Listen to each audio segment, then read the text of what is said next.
Bonsoir ou bon après-midi selon les endroits où vous êtes et d'où vous suivez cette chaîne, la chaîne du journaliste chroniqueur Mohamed Ould Chigali, la chaîne des intellectuels et des personnalités politiques et publiques de Mauritanie.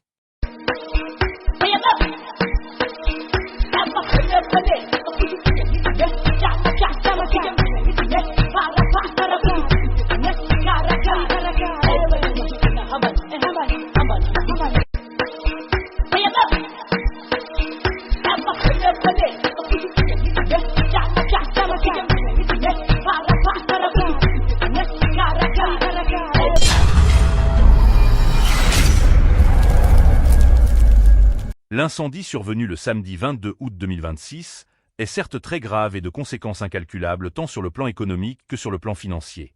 Sur le plan économique, toutes les activités informelles liées à l'exploitation de chaînes de froid ont souffert énormément de cette rupture brusque et prolongée de l'électricité domestique. Sur le plan financier, les dégâts sont énormes puisque tous les pratiquants des transactions financières de proximité ont été contraints de baisser les rideaux pratiquement toutes les journées. Et ce sont là évidemment quelques dégâts collatéraux et des conséquences qui ont touché directement et en premier lieu le commun des citoyens.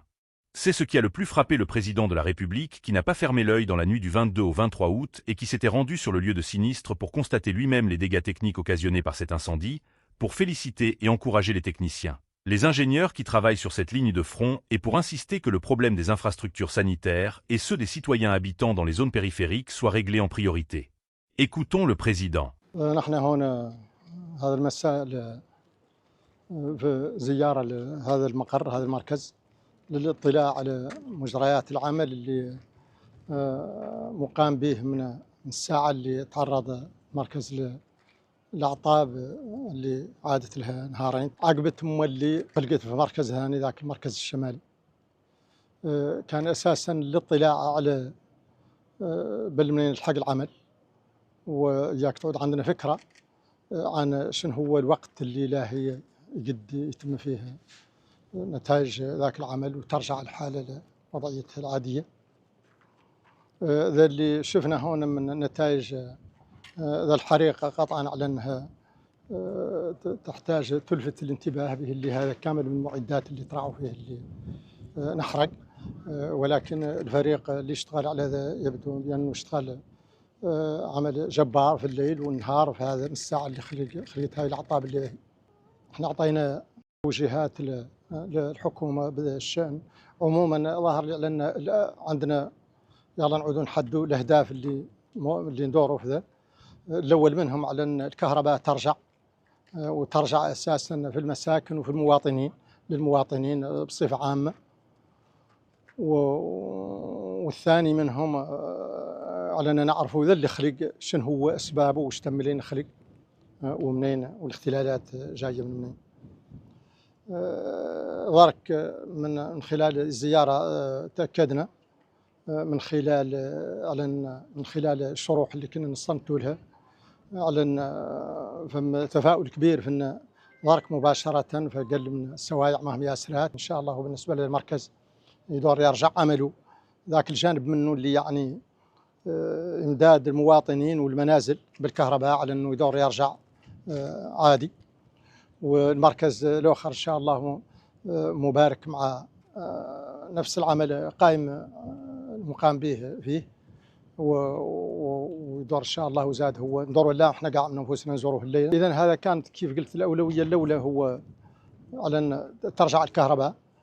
الأولوية الثانية لا تقل عنها أهمية هو أن نعرفوا هذا لماذا خلق، وذاك يتطلب تحقيق وافي فيه تحديد المسؤوليات وفيهم اللي يلعدوا فم أخطاء فنية جاية من ذاك كامل يدور إن شاء الله يفتح له تحقيق شفاف إلين ينشاف هذا شنو هو السبب في ذا، معدات وأنواعهم وطريقة تركيب ذاك كامل إن شاء الله دور. احنا من البداية أعطينا تعليمات توجيهات للحكومة على أنها توفر ذاك اللي تحتاج له عملية تصليح في أسرع وقت ممكن، يسوى ذاك اللي محتاج له من الوسائل البشرية وذاك اللي محتاج له من الوسائل المادية. احنا ذاك في وسط عملية كانت لتحديث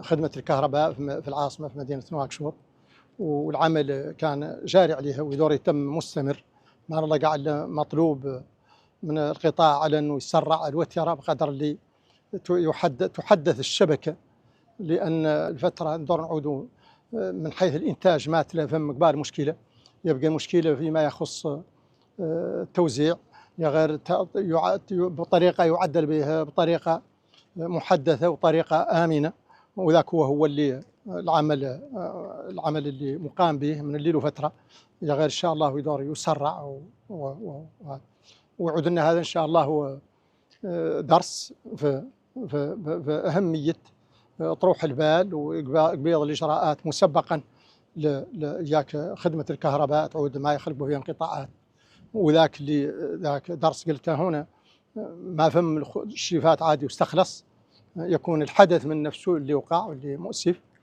وخارج بطبيعة الحال عن إرادة الجميع، غير بالنسبة للتحقيق يدور يفاصل لنا ذاك اللي يحتاج ذاك من الإجراءات والاختلالات جاوا من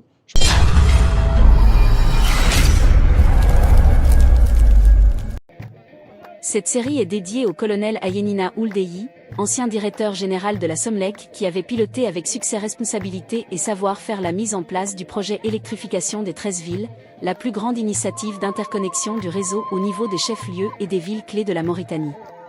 Son empreinte digitale publique restera à jamais gravée dans les annales de l'histoire de la Somlek qu'il avait dirigée dans une conjoncture particulièrement difficile.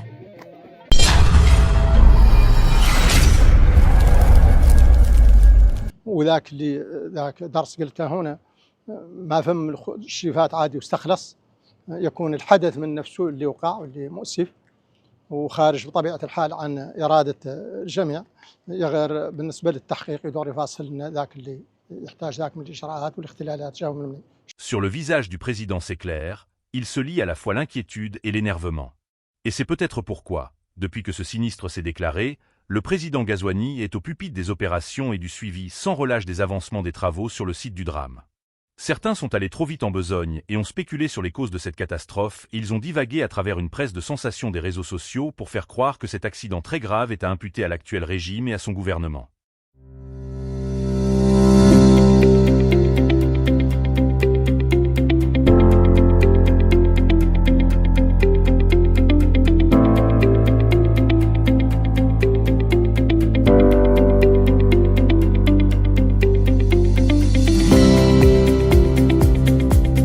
Cette chaîne est une chaîne qui diffuse des chroniques à l'endroit des intellectuels et des personnalités publiques de la Mauritanie et du continent africain. Sa ligne éditoriale s'éloigne de cette presse à sensation qui capte l'attention des internautes par des mensonges et des calomnies. C'est pourquoi nous essayons toujours et avant tout de faire comprendre certaines choses que la presse de bas de gamme et la presse à sensation des réseaux sociaux ne peuvent pas expliquer. Nous vous proposons de suivre cette analyse de la situation signée par Mohamed Ould Chigali, journaliste indépendant qui a fait des recherches pour voir plus clair dans cette affaire très grave qui a mis en branle les critiques les plus acerbes des crieurs publics de bas de gamme et médiocres.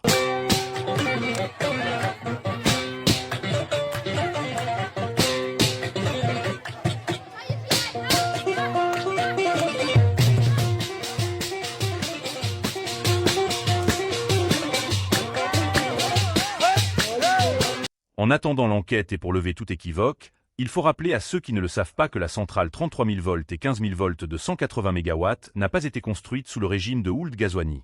C'est une réalisation qui date de l'époque de Mohamed Ould Abdel Aziz.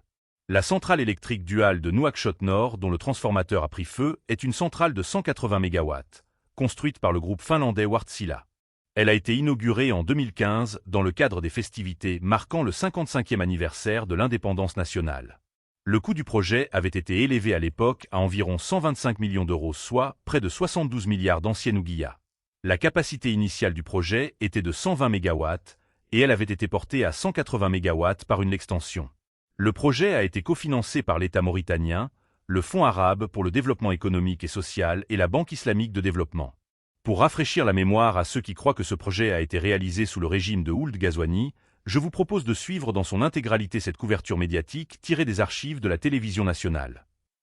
رئيس الجمهورية زاح الستار عن اللوحة التذكارية المخلدة لها، مؤذنا ببدء العمل في هذه المنشأة الحيوية الكبيرة. وقام سيادته بجولة داخل مكونات هذه المحطة، مستمعا إلى شروح حول مراحل إنجازها والتجهيزات التي تتوفر عليها. ويتوقع أن تساهم هذه المحطة الجديدة في تلبية الاحتياجات المتزايدة للعاصمة نواكشوط، وهي عاصمة تنمو باضطراد، كما من شأن الفائض من إنتاجها أن يتم تصديره إلى الدول الراغبة في ذلك من دول الجوار. Pour que cela soit clair pour tous.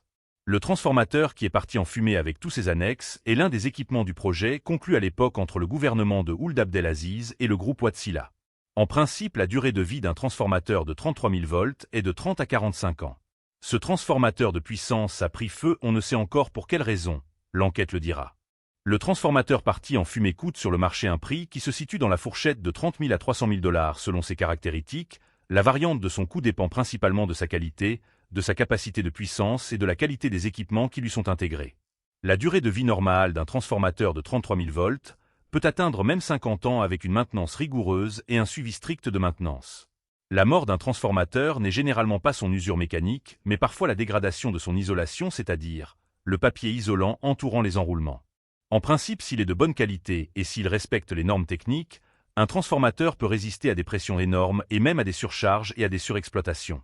Si le transformateur 33 000, 15 000 volts a une durée de vie qui peut atteindre 50 ans, on peut se poser la question de savoir pourquoi celui de la centrale duale de Tevrak Zeina est mort prématurément 11 ans seulement après sa mise en exploitation.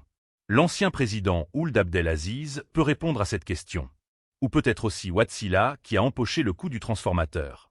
En tout cas, ce n'est pas à Ould Ghazouani d'expliquer l'inexplicable qui s'est passé en 2011 entre Ould Abdelaziz, l'ancien président, et Wärtsilä.